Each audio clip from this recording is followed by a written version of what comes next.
옛날 구조로 보면 CPU가 있고 그 밑에 도와주는 GPU가 있고 그 밑에 옆에 도와주는 메모리가 있었는데 역전돼 버린 거예요. 성능이 메모리가 제일 중요해지고 그 다음에 GPU고 CPU고 그 패러다임이 바뀐 게 인터넷 시대에서 인공지능 시대다. HBM4가 되면 뭐가 또 하나가 있냐면 지금 이제 계산은 GPU가 하고 네. 저장은 HBM이 하는데 HBM에 GPU 기능이 일부 들어갈 것 같아요. 그러면 엔비디아와 삼성 하이닉스의 경계가 무너지기 시작하는 거예요. 그러면 좋은 거는 뭐냐?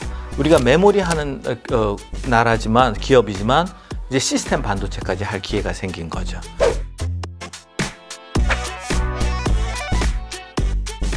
일타 강사와 함께하는 경제일탈법. 오늘은요 HBM 개발자이십니다. 카이스트 김정호 교수님 모셨습니다. 어서 오세요. 네, 반갑습니다. 저는 카이스트에서 인공지능 반도체 그중에서도 HBM 분야를 한 20년간 연구한 김정호입니다. 여러분 반갑습니다.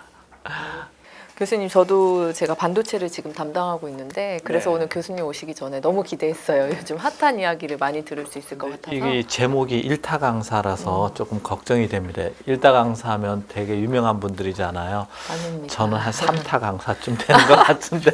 아닙니다. 바로 첫 번째 질문 먼저 드려볼게요. 방금 저희가 방송 들어오기 전에 네. 속보가 하나 떴어요. 네. 미국이 이제 반도체 보조금을 네. 한국에 한 60억 달러 정도 지원을 하겠다. 네. 그동안 이제 예상을 했던 건 TSMC가 한 50억 달러 정도 네. 예상이 됐었거든요. 근데 TSMC가 저희보다 지금 투자하는 금액이 좀 크니까 네. 그럼 우리나라는 한 2, 30억 정도 네. 그렇게 좀 예상을 했던 것 같은데 조금 예상보다 높은 것 같기도 하고 네. 이걸 통해서 조금 더 많은 투자를 미국이 이제 네. 조금 더 원할 것 같기도 하고 그런데 어떻게 생각하실까요? 네, 이건 제 이제 그 가설 중에 하나인데 미국 정책 담당자가의 수준이 상당히 높다 이렇게 생각이 돼요. 컴퓨터 구조까지 이해하고 있구나 이런 생각이 드는데 인공지능 시대를 열기 위해서는 이제 인공지능 반도체가 꼭 필요한데 인공지능 서비스를 위한 성능이 필요한데 그 성능을 크게 좌우하는 게 오히려 GPU보다 메모리다 이렇게 말씀을 드리고 그 중에 하나의 솔루션이 이제 HBM인데 한국은 파운드리도 하고 있고 메모리도 하고 있고 또 패키징도 하고 있고 그러니까 미국 입장에서는 위험을 좀 한국, 대만, 일본으로 분산시키면서 동시에 또 지정학적으로 미국 본토로 갖고 와서 안정성을 추구하는 것 같습니다. 그런 면에서 대만보다 한국이 조금 더 중요하다고 생각하는 게 거기에 반영되지 않았는가 이렇게 생각합니다. 그렇게 보면 미국 정책 위반자들이 상당히 스마트하다 이렇게 볼 수 있겠습니다. 근데 이제 그 뉴스는 그렇게 60억 달러로 나왔는데 실제로 얼마나 될지 우리가 너무 또 냉큼 받으면 그게 족쇄가 될 수 있어서 맞아요. 조금만 받고 조금만 가는 척하자 이런 게 제 주장입니다. 네네. 챗 GPT가 쏘아올린 공인 것 같은 느낌이에요. AI 반도체가 워낙 요즘 정말 핫합니다. 네. 뭐 올해 이제 글로벌 반도체 기업들이 주목할 것 교수님은 어떻게 예상을 하시나요? 네, 제가 1980년대 중반에 이제 대학을 다녔는데 그때 이제 처음 PC가 등장을 했습니다. IBM PC가 있고 서울대학교 그 학과에 8비트 애플 컴퓨터가 한 대 딱 있었습니다. 그래서 노는 시간마다 가서 놀고 했는데 그렇게 해서 이제 PC 시대가 열렸고 딱 10년 후에 90년대 초반에 인터넷이 등장하기 시작했습니다. 그때 아마 브라우저가 넷스케이프였고 그 이후로 익스플로러 가다가 요즘 이제 크롬이 대세로 사용이 되는데 지금은 아직까지 인터넷 시대가 아닌가 싶습니다. 그래서 언제 어디서나 누구나 동영상을 볼 수 있고 이런 시대가 됐는데 앞으로의 패러다임, 지금부터 한 30년 패러다임은 저는 인공지능이다 이렇게 봅니다. 근데 인공지능의 가장 큰 약점이 뭐냐면 이따가도 말씀드리겠지만 수학 행렬 계산이 엄청 많은데 그 행렬이 굉장히 중요한데 요즘 이제 고등학교 과정에서 빠지고 심화 수학으로 가는 그런 문제가 있는데 행렬 계산을 많이 해야 되는데 거기에 필요한 반도체 중에 하나가 이제 GPU가 있고 메모리는 HBM이 있는데 그래서 결국은 그 좋은 반도체, 인공지능 반도체가 없으면 인공지능 서비스를 할 수 없다. 그래서 미래를 패권을 갖는 데 있어서 인공지능이 이제 핵심이 되는데 왜 그러냐면 미래에는 각 전 세계 나 하나하나를 닮은 똑같은 인공지능이 컴퓨터 안에 있고 걔가 시키는 대로 내가 하니까 그걸 이제 인공인간이라고 그러는데 진짜 인간은 컴퓨터 안에 있고 저는 이제 로봇가 되는 건데 인공지능과 인공인간을 갖는 기업이나 국가가 세계를 제패한다. 근데 약점이 너무 계산량이 많기 때문에 인공지능 반도체 없이는 안 된다. 그래서 인공지능 반도체로 보면 프로세서는 GPU고 엔비디아가 시장을 장악하고 있고 메모리는 이제 SK하이닉스와 삼성이 장악하고 있는데 이 독점 체제를 많이들 깨려고 할 것 같습니다. 그래서 인텔도 파운더리 한다, 또 패키징 한다, 그 다음에 또 조만간 많이 소개가 될 텐데 AI 반도체 GPU도 개발하고 있고 AMD도 똑같고요. 그래서 일단은 현재 인공지능 계산에 가장 효율적인 반도체가 GPU인데 GPU 3자 구도로 보면 엔비디아, 인텔, AMD 이런 회사가 있고 또 그건 이제 클라우드 시스템이고 또 온디바이스 또 쪽 계열도 있습니다. 하여튼 그런 기업들이 이제 삼국지가 되든 사국지든 패권이 이루어지고 메모리는 삼성 하이닉스, 마이크론은 미국이 이제 집중 지원하고 있습니다. 그래서 결론으로 말씀드리면 미래는 인공지능에 의해 좌우되고 그거의 가장 큰 약점인 반도체가 있는데 그걸로 또 반도체로 들어가 보면 GPU와 메모리가 있는데 각자 서로 시장을 독점하고 공급하고 우위를 차지하기 위해서 전쟁이 진행 중이다. 그런데 이제 그런 전쟁이 현재의 체계가 한 3년은 지속이 될 텐데 3년쯤 후에는 누가 또 시장의 리더로 올지는 두고 봐야 할 것 같습니다. AI 지금 반도체 이야기 해주시면서 네. GPU, 뭐 HBM 계속 네. 이렇게 얘기를 해주셨는데 CPU, GPU, HBM에 대해서 일단 간략하게 먼저 설명 부탁드릴게요. 이거 이러면 대학원 수업이 되는데 괜찮으시겠습니까? 구독자들이 다 나갈까 봐 걱정인데 그거는 이제 제 책임 아니고 기자님 책임으로 하고 현재 컴퓨터는 폰 노이만 아키텍처라고 부릅니다. 계산을 전문적으로 하는 반도체가 있고 메모리를 전문적으로 하는 반도체가 있는데 이렇게 분리된 이유는 프로그램이나 데이터가 바뀌어도 기능을 하기 위해서 그러니까 다양성이죠. 플렉시빌리티를 갖기 위해서 이런 구조가 됐고 또 프로세서 계열인 CPU, GPU를 만드는 기업과 메모리를 만드는 기업의 공정이 인프라가 달라요. 그러니까 이렇게 물리적으로 떨어져 있을 수밖에 없습니다. 이게 어떤 현재 컴퓨터와 인공지능의 가장 큰 문제인데 어쨌거나 지금까지의 컴퓨터 구조는 그렇게 돼 있습니다. 그런데 프로세서 계열로 보면 CPU와 GPU가 있는데 CPU는 어떻게 보면 오케스트라 지휘자 같이 일을 순서대로 하는 역할을 잘 합니다. 그러니까 우리 프로그램을 짤 때 뭐 데이터를 읽어와라, 더하기 빼기 해라, 저장해라, 뭐 조건이 안 맞으면 되돌아가라, 뺑뺑이 돌리는데 이게 다 순서대로 이루어집니다. 우리 악보가 순서대로 이루어져 있지 않습니까? 그거를 지휘하는 사람이 CPU인데 바이올린이 있는데 바이올린 한 대로 소리가 안 나오잖아요. 그러니까는 수백 대가 거기 같이 있는 거예요. 또 첼로도 수백 대 있고. 그런데 북은 하나밖에 없어요. 근데 어떤 특정한 계산은 혼자 하는 것보다 여럿 하는 게 더 빠른 경우가 있습니다. 그걸 우리가 병렬 계산이라고 하는데 그 병렬 계산에 특화된 계산 전용 반도체가 GPU입니다. 어떻게 이렇게 계속 가도 되겠습니까? 네, 좀 쉽고 간략하게 말씀해달라는 건데 폴노이드부터 얘기를 해주시죠. 근데 이런 게 있습니다. 너무 간단하게 요약하다 보면 본질을 접근을 못할 수가 있고 또 왜곡될 수 있는데 그렇습니다. 근데 하여튼 인공지능이 되면 이 순서대로 하는 게 중요한 게 아니라 동시에 여러 개처럼 그걸 우리가 병렬 컴퓨터라 그러는데요.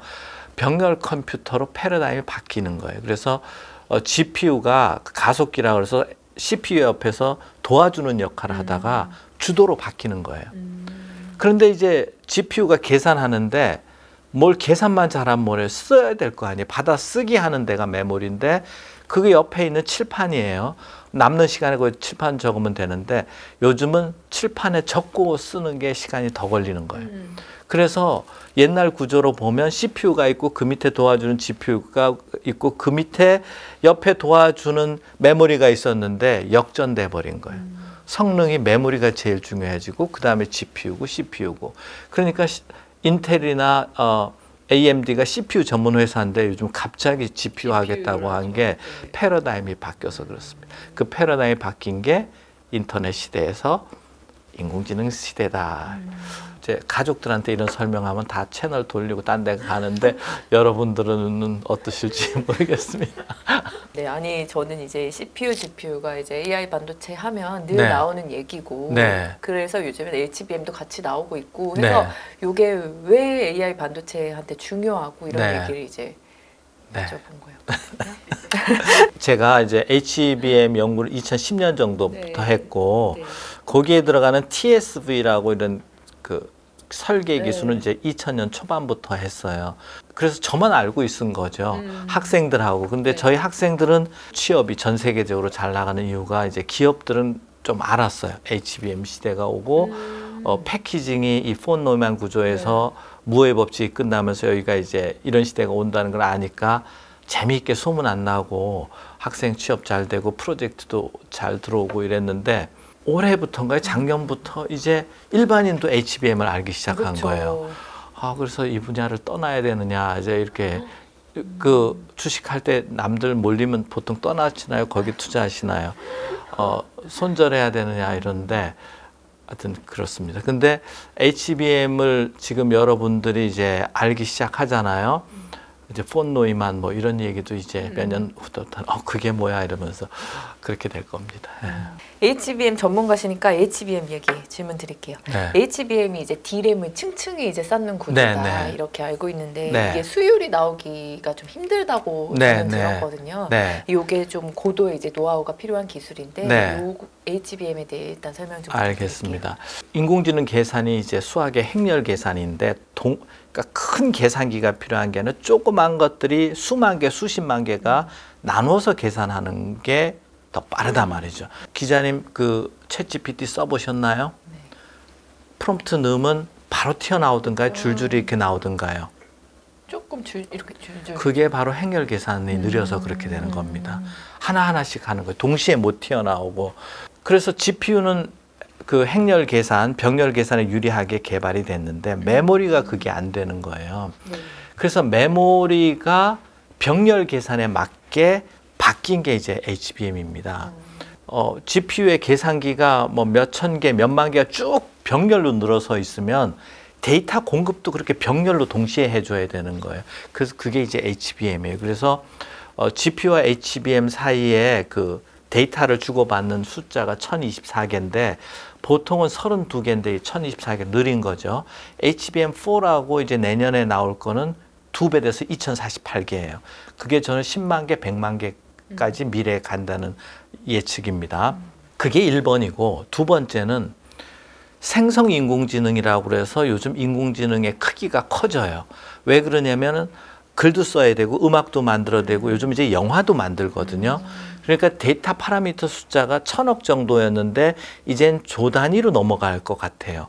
그래서 저는 10년 내에 이 인공지능 파라미터가 1000조로 갈 것 같아요. 그런 나라를 제가 뭐라고 그러냐면 천조국이라고 그래요. 천조국이 돼야 AGI라고 해서 Artificial General Intelligence가 되는 거예요. 그런 세계를 꿈꾸는 게 긍정적이든 부정적이든 저만 있는 게 아니라 샘 알트만도 그런 생각을 갖고 있는 것 같아요. 뭐 9천조 투자해야 된다라는 네. 게 다 제 계산해 보면 다 그 정도에서 나오더라고요. 그래요? 네, 그렇게 파라미터가 많은데 그걸 저장해야 되는 거예요. HBM에. 그래야 바로바로 공급하니까. 그러니까 쌓는 수밖에 없다. 뭐 칩 하나에 반도체 하나에 1조가 파라미터를 저장할 수 있다면 1000조가 되려면 이게 1000개를 쌓아야 되는 거예요. 그래서 층수가 조금씩 늘어나는 거죠. 그렇게 되면서 구조가 반도체가 층을 쌓게 되고 출입구가 많아지게 되고 또 그러면 층층이 있는 메모리로부터 데이터를 GPU한테 보내려면 고속 엘리베이터가 있어야 돼요. 그걸 스루 실리콘 via라고 그러고 이렇게 해서 고속 데이터를 병렬화해서 GPU로 보내고 동시에 파라미터를 많이 저장할 수 있도록 쌓는 그런 구조가 이제 HBM인데 점점 더 아까 챗 GPT 썼을 때 천천히 튀어나오는 거 되게 답답하거든요.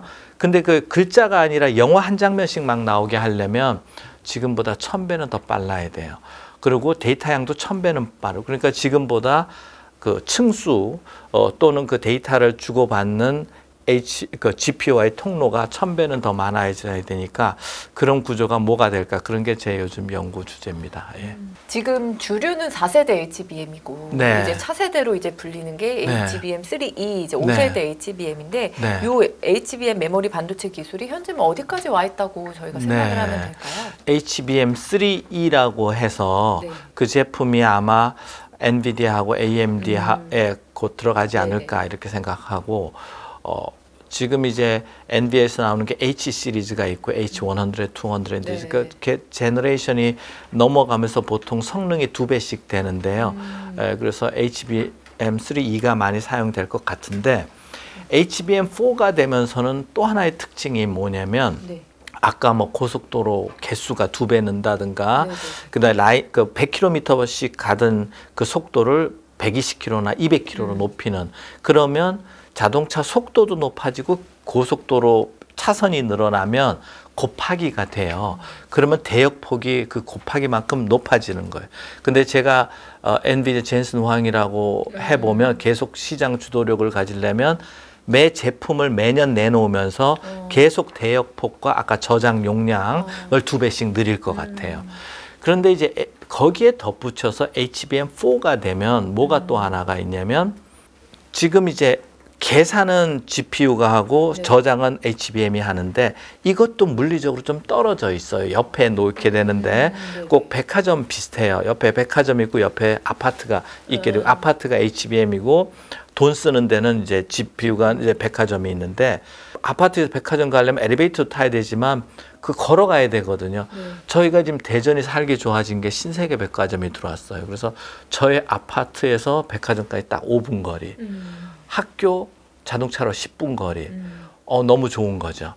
근데 이제 미래에는 어떻게 되냐면 명품 샵이나 신세계 백화점이 1, 2, 3층에 있고 우리 아파트가 그 위에 있으면 나가서 비 맞을 필요도 없는 거죠. 이제 그런 시대가 오는데 그 중간 단계로 제 아파트에 주상복합을 짓는데 1, 2층을 명품 상가로 하는 거예요. 피트니스 들어오고 뭐 카페 들어오고 식당 들어오고 지하에 슈퍼마켓 들어오고 그러면 백화점 갈 일이 줄죠. 그래서 HBM의 GPU 기능이 일부 들어갈 것 같아요. 그러면 엔비디아와 삼성 하이닉스의 경계가 무너지기 시작하는 거예요. HBM4부터. 그래서 HBM이 그냥 표준화 제품이 아니라 커스터마이즈 제품이라고 그래서 엔비디아의 향, AMD 향, 인텔 향이 다 달라지는 거예요. 그래서 우리가 보통 메모리와 시스템 반도체를 이렇게 분리하는데 이 경계가 무너지는 현상이 HBM4부터 나올 것이다. 내년이 HBM4일까요? 지금 개발하고 있습니다. 잘 되면 2026년쯤 나오지 않을까 싶은데 그러면 좋은 거는 뭐냐?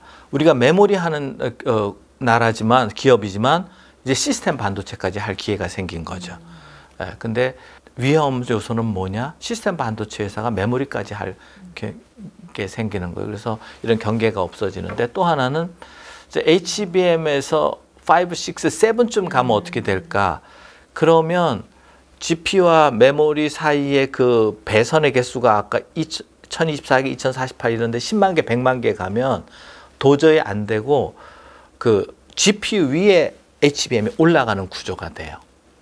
그렇게 되면 설계 입장에서 굉장히 아파트만 설계하고 판매하던 업자가 100층짜리 그 롯데타워를 설계하는 거예요. 거기다가 백화점도 설계해야지, 아파트도 설계해야지, 입주민 관리도 해야지, 지진도 방지해야 되지, 에너지 효율 굉장히 고난이도가 된다. 이렇게 그 중에 하나가 이제 신호선 문제, 열 문제, 전력 문제, 뭐 그래서 냉각 문제 이런 것들이 다 있게 되는데 그래서 저는 앞으로의 미래 HBM7쯤 되면 그런 3차원 구조를 가질 것이다.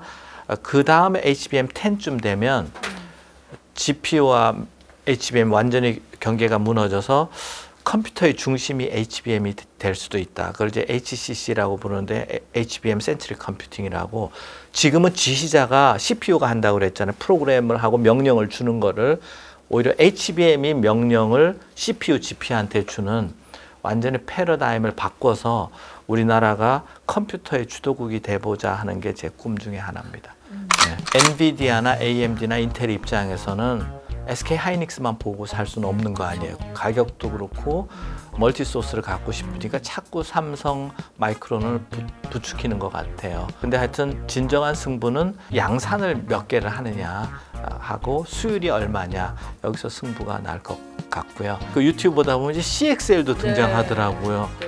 그러니까 여러분들이 CXL을 알아야 될 것 같아요. CXL 기업에 투자할 거냐 말 거냐 이제 이런 문제까지 등장하니까.